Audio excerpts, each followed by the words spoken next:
Bienvenue dans cette nouvelle édition du QG News. Au sommaire, la communauté des États de l'Afrique de l'Ouest souhaite en finir avec l'apatridie. Le 9 mai, Banjul, la capitale gambienne, a accueilli un sommet qui a réuni l'organisation sous-régionale. Un plan d'action a été signé à cette occasion. Nkosazana Dlamini-Zuma appelle à l'union du Congrès national africain. L'ancienne présidente de la Commission de l'Union africaine tenait ce mardi une conférence en Afrique du Sud où elle est revenue sur les dissensions au sein du parti.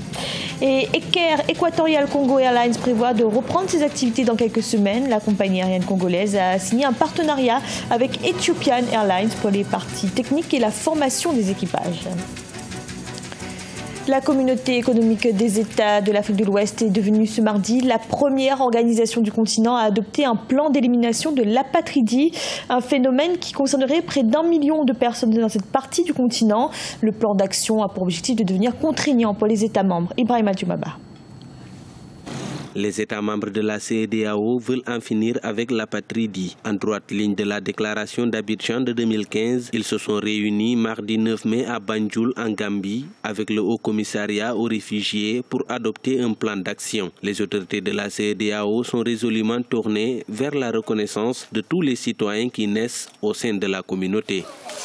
Les législations sont souvent restrictives au niveau de l'enregistrement. Dès qu'une personne naît, on peut l'enregistrer automatiquement et la reconnaître. Le plan d'action adopté à Banjul indique aux États et à la CEDEAO la voie à suivre pour régulariser le million d'apatrides dans la région ouest africaine. Certains acteurs de la société civile africaine se félicitent de cette initiative de la CEDEAO et appellent le reste du continent à suivre les pas de la communauté ouest africaine.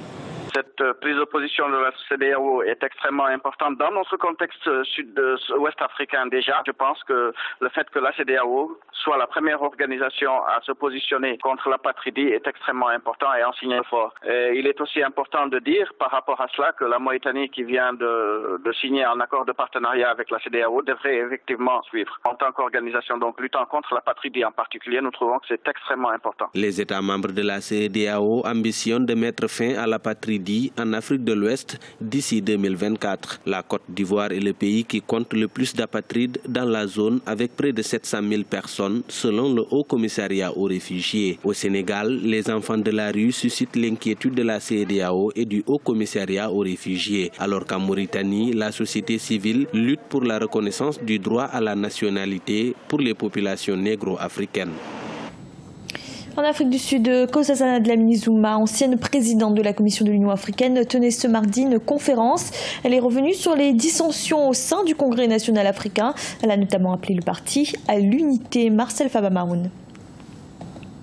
Nkosazana Dlamini-Zuma a exhorté les membres du Congrès national africain à s'unir plutôt que de s'adonner à des querelles intestines au sein du parti. C'était en marge d'une conférence qui se tenait mardi à Ixopo, au sud du KwaZulu-Natal. L'ancienne présidente de la Commission de l'Union africaine a demandé aux membres de l'ANC de mettre fin aux dissensions.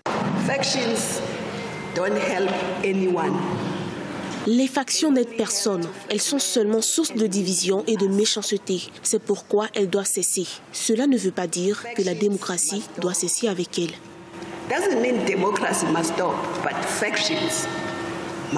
Depuis plusieurs mois, des divisions ont été notées au sein du parti au pouvoir, dirigé par le président Jacob Zuma. Nkosazana Dlamini-Zuma a ainsi demandé à ce que l'Alliance soit le maître mot des membres de l'ANC, rappelant que seule l'union peut leur permettre de contribuer au redressement de l'économie sud-africaine. Nous ne pouvons pas nous unir parce qu'il y a un point sur lequel nous ne sommes pas d'accord et 5 points sur lesquels nous sommes en phase. Unissons-nous sur les 5 points où l'on s'accorde et discutons du point sur lequel nous sommes en désaccord. Et éventuellement, nous trouverons un compromis. Les divisions notées au sein de l'ANC ont essentiellement débuté en 2016 lors de la campagne électorale précédant les élections municipales, une période marquée par l'assassinat de responsables et de militants du parti présidentiel. Des émeutes s'en sont suivies et ont fait 5 morts et 200 personnes arrêtées par la police. Au Botswana, la commission électorale indépendante envisage d'utiliser les machines à vote électroniques lors des prochaines élections générales prévues en 2019. Le projet de loi qui conduit à l'introduction de ces machines a été promulgué. Une séance de démonstration aura lieu le 18 mai prochain. Les partis de l'opposition se disent pour l'instant contre ce vote électronique. Au Congo, la compagnie aérienne Eker pourrait bientôt redécoller. Le redémarrage des activités est prévu dans quelques semaines. Une reprise grâce notamment à un partenariat signé avec Ethiopian Airlines concernant les parties techniques et la formation des équipages. Marcel Fabamaroun. Le mardi 2 mai 2017, les membres de la compagnie aérienne congolaise Eker, Equatorial Congo Airlines, ont assisté au retour du Boeing 737, marquant le redémarrage très prochain de ses activités. Désormais immatriculé au Congo TNAJ, ce Boeing faisait partie des 5 avions de la compagnie bloqués en Europe. Il desservira la capitale économique Pointe-Noire, mais aussi Douala, Libreville, Dakar, Bamako, Cotonou et d'autres villes d'Afrique de l'Ouest et du Centre. Eker redémarre avec les mêmes contraintes n'est-ce pas, d'exploitation. Eker redémarre avec le même top management qui déjà a eu des difficultés pour pouvoir stabiliser la compagnie sur le plan financier. Je ne suis pas malheureusement pessimiste pour penser qu'Eker va tomber à très court terme.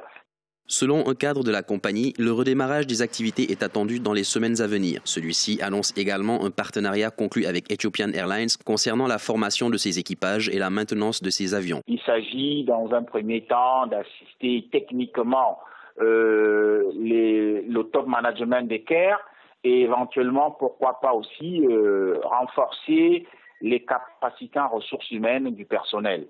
Créée en 2011, la compagnie aérienne Eker a inauguré plusieurs vols de Brazzaville à l'international en l'espace de 3 ans, en 2016, et les contraintes de cesser ses activités en raison de ses dettes élevées. La révolution numérique est en marche au Cameroun après le tout premier salon africain des technologies et usage du virtuel qui s'est déroulé à Douala. Les startups s'approprient désormais cette technologie innovante, un facteur de développement et de croissance pour les entreprises. Reportage notre correspondant chez Ousmane Bardunka. C'est une première au Cameroun. Les jeunes entrepreneurs du numérique peuvent désormais faire usage de la réalité virtuelle pour le développement et la croissance de leurs entreprises. Présentes dans tous les domaines d'activité, ces contenus peuvent aller des simulations de la conduite à des pratiques médicales, mais aussi à la digitalisation des manuels scolaires. En fait, on parle d'une technologie assez innovante qui pour moi est le futur et permet aux gens d'être plongés dans un monde où ils n'y sont pas.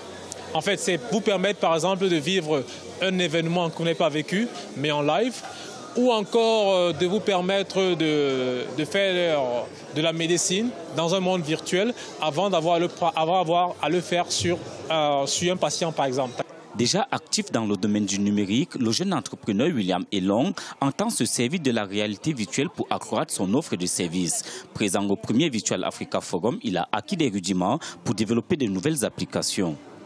En dehors du projet Drone Africa qui est déjà relativement connu sur la scène technologique, nous essayons de nous lancer sur les réalités augmentées et la réalité virtuelle à travers un projet qui a été baptisé Techie VR, VR pour Virtual Reality.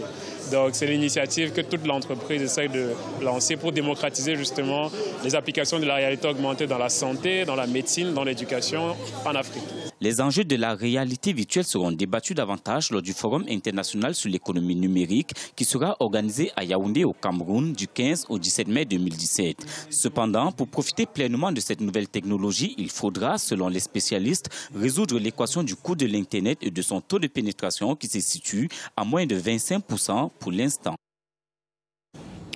Ce journal a été réalisé par l'ensemble de la rédaction. Merci de l'avoir suivi. Retrouvez dans un instant une nouvelle édition de l'information.